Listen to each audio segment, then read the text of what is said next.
Olá, seja bem-vinda ou bem-vindo ao canal Jardim de Empatia e hoje eu vou fazer uma resenha referente ao livro que eu recebi esse mês da tag Curadoria, que é o livro Minha Vida de Rata, da Joyce Carol Oates.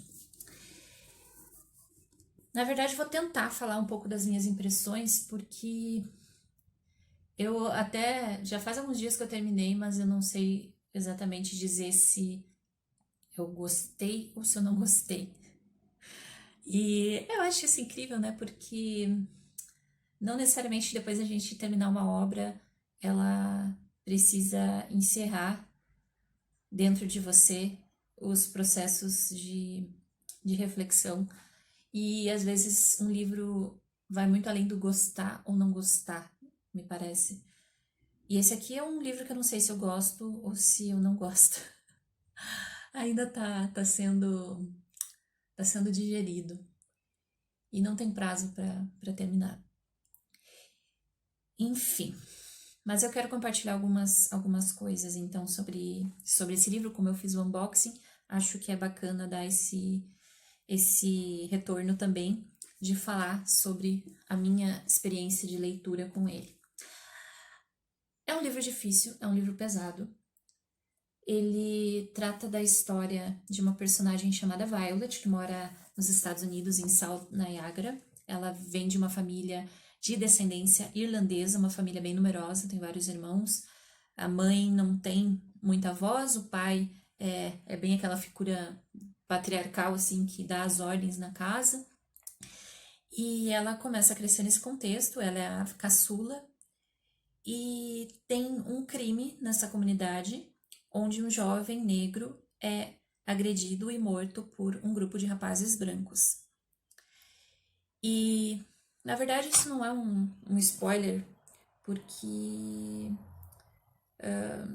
enfim, acho que é algo que se desenvolve logo no início do livro, mas, e o próprio nome é indicativo, a Violet tem informações sobre esse assassinato que compromete pessoas da família dela.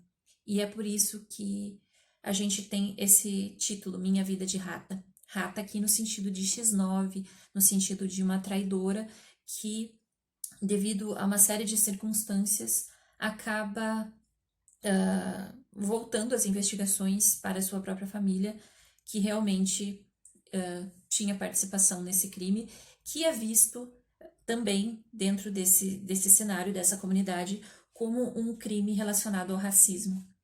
E aí é interessante a gente ver como os discursos são usados, ora pela comunidade negra, que obviamente está revoltada, entende que o rapaz, o Adrian, foi atacado por ser um jovem negro que estava ali em minoria. E ao mesmo tempo a gente vê como a narrativa é desenvolvida pela família da Violet e a comunidade branca, que entende que há uma injustiça, que não é nada disso, que a comunidade negra se vitimiza e que eles que realmente estão atacando, criando essa narrativa do racismo, enfim. Aquela história maluca lá do racismo reverso, que não existe, né? Mas enfim, aqui a gente tem isso girando na história. E a Violet, então, é mandada, de certa forma, é exilada da família principal, vai morar com uma tia, e a gente vai acompanhando a sua história de muito sofrimento e, e muita solidão, me parece. E é um livro bastante difícil de ler, tem muito gatilho, isso eu aviso logo de cara. Para mim foi bem doído passar por algumas partes.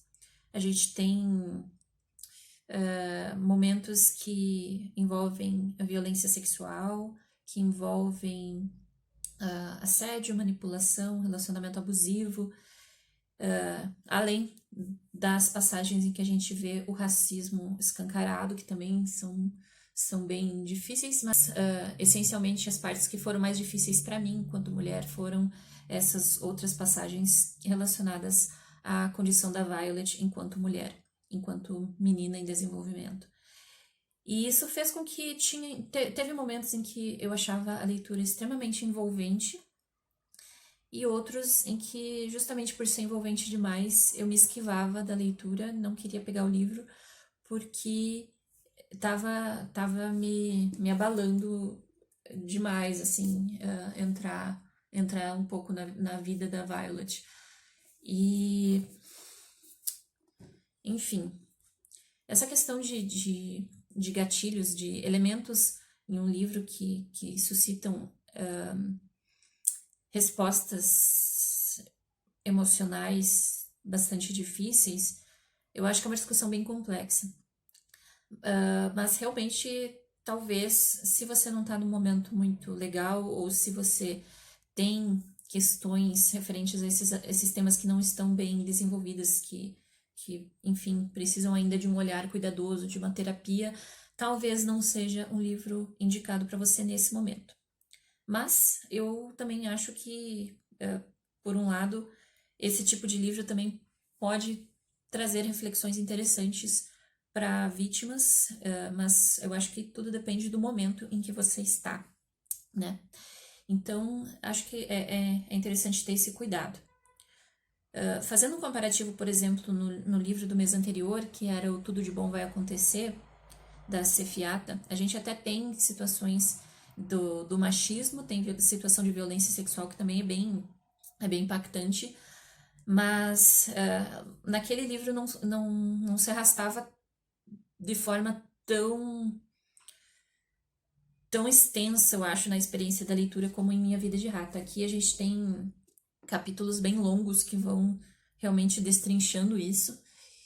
E acho que por isso que bateu mais aqui, a leitura me doeu mais. Outra coisa que eu quero comentar é que, apesar de o livro ter essa questão do racismo envolvida, eu até esperava mais aprofundamento em algumas questões. Eu acho que até que ele se aprofunda mais na questão da mulher, num contexto de extrema opressão, misoginia, talvez até, e assédio, do que necessariamente o racismo em si. Eu esperava um pouquinho mais de aprofundamento de algumas questões que o livro vai lançando. Não que isso seja necessariamente ruim, afinal, o foco talvez seja. O foco é muito mais a Violet, né? A experiência dela, mas a gente tem, por exemplo, um personagem que se torna importante na vida dela, que é um personagem negro, e eu gostaria que ela tivesse desenvolvido muito mais, assim, conhecer realmente esse rapaz, e a forma como ele se conecta com a Violet de uma forma mais aprofundada e trazendo a questão do racismo. Nas últimas páginas ela fala um pouco mais disso, assim, do processo desse personagem, mas eu acho que foi muito superficial comparado com outras coisas que ela desenvolveu ali, que talvez até eu tenha achado que podiam ser menos arrastadas. Em alguns momentos a personagem repete muitas coisas, assim. Claro que faz parte da própria situação da Violet, que está presa naquela vivência de ser uma rata, de ser rejeitada e excluída do seu núcleo familiar, mas tem momentos que se torna um pouco cansativo. Para mim, pelo menos foi. E acho que era isso que eu tinha para comentar. Não vou me aprofundar tanto, porque é um livro difícil. Foi um livro difícil para mim. Mas é uma leitura válida, sim, com certeza. Mas talvez, se você tem questões ainda muito afloradas referente a situações de assédio ou situações de relacionamento abusivo, talvez ele não seja tão indicado assim nesse momento da sua vida, né? Acho que é isso que eu tinha para falar. Mas também, eu não eu acho que é tudo de cada um se conhecer também e saber mais ou menos como dosar o seu contato com esse tipo de narrativa, de conteúdo. De qualquer forma, eu sempre tento ler com essa lente da empatia. É um livro que me transportou também para um espaço de reflexão bastante interessante. E eu acho que é isso por hoje, ok? Beijos e até a próxima.